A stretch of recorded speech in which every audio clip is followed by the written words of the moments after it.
비트코인은 비트코인 현물 ETF가 출시되고 고점부터 저점까지 마이너스 21%가량의 하락이 연출되었고 1월 23일 저점부터 플러스 10%가량의 반등에 성공했습니다. 현재 시장 참여자들 보는 대부분의 차트 분석은 단기 고점이 나왔고 이제부터 새로운 조정의 시작이다, 올라오면 숏을 쳐야 된다라는 입장이 많은 것 같습니다. 근데 제 생각은 조금 다릅니다. 이미 비트가 최근 매물대 바닥인 40.22K를 돌파봉 마감하는 흐름이 나왔기 때문에 이 자리를 다시 하방으로 이탈하기 전까지는 숏 진입은 주의하셔야 됩니다. 오늘 영상 지금 바로 시작합니다. 저번주 금요일 영상에서 제가 지금 보고 있는 전략은 딱 두 가지다. 알트코인과 비트코인에 대해서 말씀을 드렸습니다. 비트코인 달러 차트 기준 네시아몬 캔들 200일선을 돌파하는 자리가 나온다면 네시아몬 캔들 200일선을 돌파했던 구간에서는 과거부터 알트코인들이 크게 반등이 나왔었기 때문에 저는 알트코인을 들어갈 것이고, 반대로 이번 반등에서 네시아몬 캔들 200일선을 돌파하지 못하고 재차 하락하는 움직임이 나와준다면 저는 37에서 38K를 깨는 자리부터는 비트코인을 들어가겠다라는 말씀을 드렸습니다. 주말간 비트코인이 40K를 확실히 돌파하면서 플러스 6%가 넘는 반등이 나와주었고, 말씀드렸던 네시아몬 캔들에서 200일선을 저항받는 모습까지 나와주었습니다. 현재 제가 보고 있는 비트코인에 대한 생각과 어제 비트갱스터 관점 공유방에서도 최근까지 말씀드렸던 이더리움에 대해서 리스크 관리를 하겠다라는 말씀을 드렸습니다. 이더리움이 현물 ETF를 앞두고 도미넌스가 무너지는 움직임을 보이고 있습니다. 오늘 영상에서는 이더리움 관점 공유까지 같이 전달 드리도록 하겠습니다. 오늘도 영상 꼭 끝까지 시청하시고 영상 시작 전에 구독, 좋아요 그리고 알람 설정까지 부탁드리겠습니다. 알람 설정을 통해서 비트코인 상승을 가장 빠르게 받아볼 수 있습니다. 우선 비트코인부터 살펴보도록 하겠습니다. 비트코인은 말씀드렸던 네시아몬 캔들 200일선인 여기가 43K라고 말씀드렸었고 43K를 살짝 터치하지 못하고 42.8K 고점을 형성하고 단기적인 눌림이 나오고 있습니다. 큰 틀에서의 관점은 저번주 금요일과 동일하게 보고 있습니다. 아직까지 43K를 돌파봉 마감하는 움직임이 나오지 않았고, 그렇다고 저점을 한 번 더 깨고 내려오는 하락 역시도 나오지 않았습니다. 알트코인 진입이랑 비트코인 진입 두 가지를 고민한다면 저는 지금은 오히려 알트코인 진입에 좀 더 초점을 맞추고 있습니다. 지금은 하단 지지보단 저항대에 가깝게 위치하고 있기 때문에 오히려 돌파하는 그림을 기대해보고 있습니다. 저는 현재 자리에서 네시아몬 캔들이 돌파봉 마감하는 움직임이 나와주고 200일선을 지지받는다면 저는 직전의 고점 자리 역시도 돌파하는 상승 충분히 가능할 수 있을 거라고 보고 있습니다. 숏을 잡는다면 저는 적어도 40.22K를 뚫고 내려오는 구간부터 40.22K를 기준으로 잡는 게 손익비가 좋은 구간일 거라고 보고 있고, 지금은 오히려 한 번 더 고점을 넘길 수 있다라는 가능성을 열어두는 게 좋을 것 같습니다. 현재 네시아몬 캔들이 과매수권에는 올라와 주었지만 아직 다이버전스와 같은 고점 신호가 나오지는 않았습니다. 그렇기 때문에 과거 1월 3일에 나왔던 것처럼 윗꼬리를 길게 달아주는 상승 역시도 가능한 구간이라고 보고 있습니다. 좀 더 이해가 쉽게 현재 차트를 뒤집어서 보면 1월 3일 저녁 9시에 나왔던 캔들이 윗꼬리만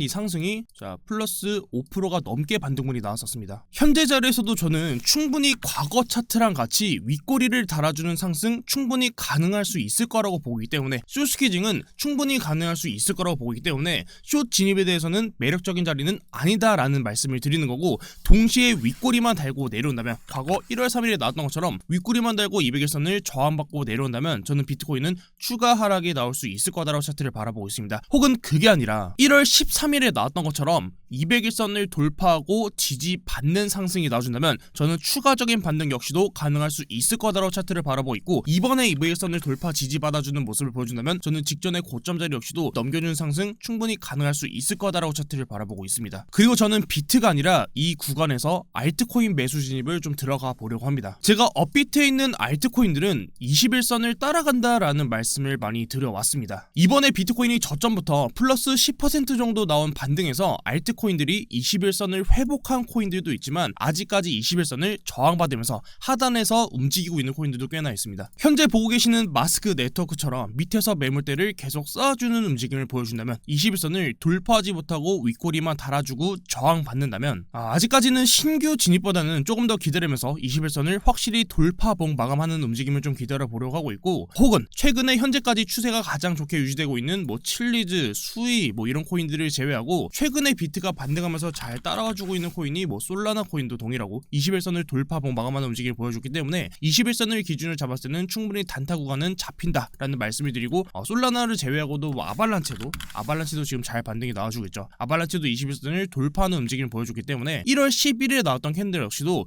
윗꼬리를 달아주면서 저항 받아줬었는데 이번에 확실히 일본 캔들이 돌파봉 마감하는 움직임을 보여줬기 때문에 21선을 기준으로 잡았을 땐 충분히 반등을 기대해볼 수 있다. 하지만 우리가 핵심적으로 봐야 될 비트코인 저항 자리는 네시아몬 캔들 200일선이다. 있습니다. 저는 방금 말씀드렸던 이 두 가지를 기준 잡아서 좀 알트코인 매매를 좀 들어가 보려고 합니다. 혹은 말씀드렸듯이 200일선을 돌파하지 못하고 저항받는다면 이전처럼 꼬리만 달고 내려오는 캔들이 나온다면 저는 진입보다는 저번 주에도 말씀을 드렸듯이 내려오는 자리에서 비트코인을 신규로 좀 매수로 계속 받아보려고 합니다. 다음은 이더리움에 대한 저의 생각입니다. 이더리움은 유튜브 멤버십에서 2023년도 10월 30일 그리고 11월 3일 245만원대에서 두 번 매수 진입에 대해서 공유를 드렸었고 2023년도 12월 22일 308만원대에서 신규 진입 매수를 한 번 더 공유를 드렸습니다. 2024년도 1월 23일 비트코인에서 관점 공유에서도 308만원부터 하락해서는 계속 매수를 담아봐도 괜찮을 것 같다라고 말씀을 드렸었고 현재 약 가격이 플러스 2에서 플러스 3%대 정도로 수익 중이실 텐데 기존에 말씀드렸던 대로 내려오면은 계속해서 매수를 하는 방향 말고 평단으로 내려오면 현금화로 우선 정리하는 걸 제가 비팅에서 관점 공유방에서 말씀을 드렸습니다. 저의 관점을 참고하시는 분들이 꽤나 계실 거라고 생각해서 급하게 바뀐 관점에 대해서는 공유를 드렸었고 오늘은 그 관점을 수정한 부분에 대한 근거 영상들입니다. 우선 도미넌스에 대한 이해가 필요합니다. 도미넌스는 전체 시장에서의 지배력을 뜻하는 단어입니다. 시장 안에서의 지배력이 올라간다면 다시 말해 도미넌스가 올라간다면 시장에서